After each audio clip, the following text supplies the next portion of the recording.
जय श्री कृष्णा। गुरु दीक्षा क्या है और गुरु का महत्व क्या है, गुरु दीक्षा हमारे जीवन में क्यों ज़रूरी है, इसके बारे में मैं आपको बताने जा रहा हूँ। देखिए, गु नामेति अंधकारम रु नामेति प्रकाशम।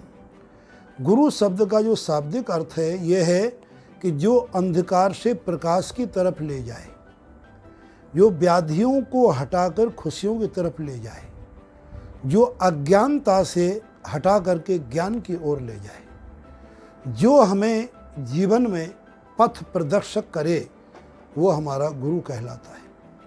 लेकिन गुरु के आगे चल कर के दो भेद हो जाते हैं। एक होता है शिक्षा गुरु, जो जन्म में सबसे पहले हमारी माँ, आप सभी की माँ पहली गुरु होती है, क्योंकि माँ सबसे पहले बताती है, बेटा देख, ये तुम्हारे पापा हैं, ये तुम्हारा भाई है, ये तुम्हारा चाचा है, ये तुम्हारा नाना है, ये तुम्हारा मौसा है। परिचय कौन कराता है, दुनिया में ज्ञान कौन देता है? प्रथम ज्ञान माँ देती है।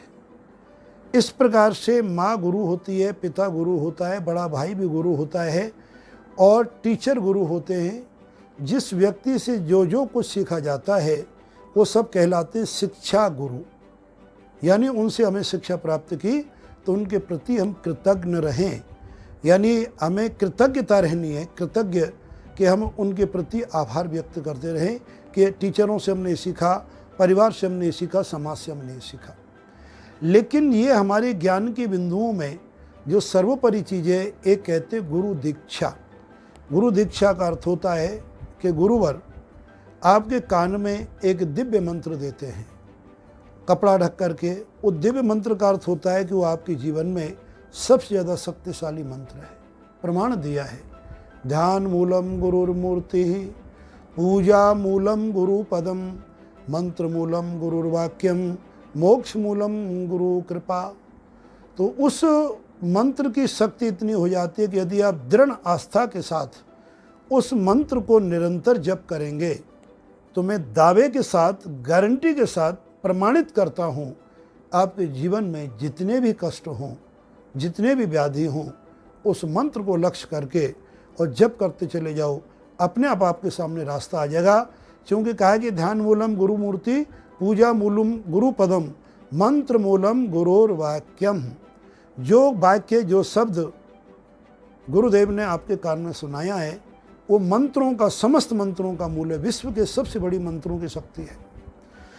जब ज्ञान की प्राप्ति आपके कान में शब्द के द्वारा चली जाती है तो आपका दूसरा जन्म कहलाता है और वो पवित्र जन्म हो जाता है। ध्यान रहे, बिना गुरु दीक्षा लिए, बिना कान में मंत्र ग्रहण किए, जो भी आप अपने जीवन में पूजा पाठ, दान, धर्म, व्रत, उद्यापन, यज्ञ, जप, तप इत्यादि जो भी पुण्य कार्य करते हैं, उन सब का जो फल है इंद्र ले जाता है और इंद्र उस फल का उपभोग करता है केवल मात्र आपको षष्ठांश। षष्ठांश का अर्थ होता है कि लगभग 18% आपके पास आपका कमाई गई पूंजी, पुण्य की पूंजी आपके पास रहेगी और लगभग 82% जो आपकी पूंजी है, 82%, वो आपके पास से चली जाएगी इंद्र के पास। ओनली आपके पास रहती 18% समथिंग। और जिस समय आप गुरु दीक्षा ग्रहण कर लेते हैं, जो आपका इंद्र छीन के ले गया था धन, वो ब्याज सहित सीधा आपके भाग में क्रेडिट हो जाता है। तो अतएव हमारे जीवन में संपूर्ण धर्म कर्म को एक प्राप्त करने के लिए गुरु दीक्षा धारण करना अति आवश्यक है। लेकिन इसमें इस बात का ध्यान रहे, अगर कोई विवाहिता महिलाएं हैं, अपने पति की आज्ञा के बिना गुरु ना बनाएं, और जिनके घर में अपने जो गार्जियन है, बिना गार्जियनों के आज्ञा के गुरु ना बनाएं, उसके पीछे रीजन क्या है, कारण क्या है? आप बिना किसी की आज्ञा के, बिना किसी परमिशन के, बिना पति की परमिशन के गुरु बना लेंगे तो आपके हृदय में तो गुरु के प्रति श्रद्धा अपार होनी है, क्योंकि आपने गुरु दीक्षा ग्रहण कर ली।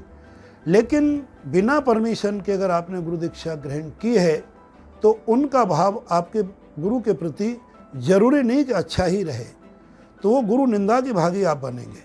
अतः हमारी सामाजिक परंपराओं को और हमारी सामाजिक व्यवस्थाओं को ध्यान में रखते हुए संपूर्ण परिवार की सहमति से आप अपने जीवन में गुरु दीक्षा अवश्य धारण करें। फिर आप देखेंगे आपके जीवन में कितना सुकून, कितनी शांति, कितना अपार आपको एक सुख और समृद्धि की प्राप्ति होगी। जो भी आप दान धर्म व्रत पूजा उद्यापन आदि करते हैं, तपस्या करते हैं, यज्ञ करते हैं, उन सब का फल आपको कितना मिलेगा? फिर अनंत गुना, क्योंकि आप गुणी हो जाएंगे। बिना गुरु धारण किए उससे कहा जाता है जो बिना गुरु के होता है उसके लिए संज्ञा अच्छी नहीं दी जाती है, और जो गुरु ग्रहण कर लेता है वो कहला जाता है आपका गुणी।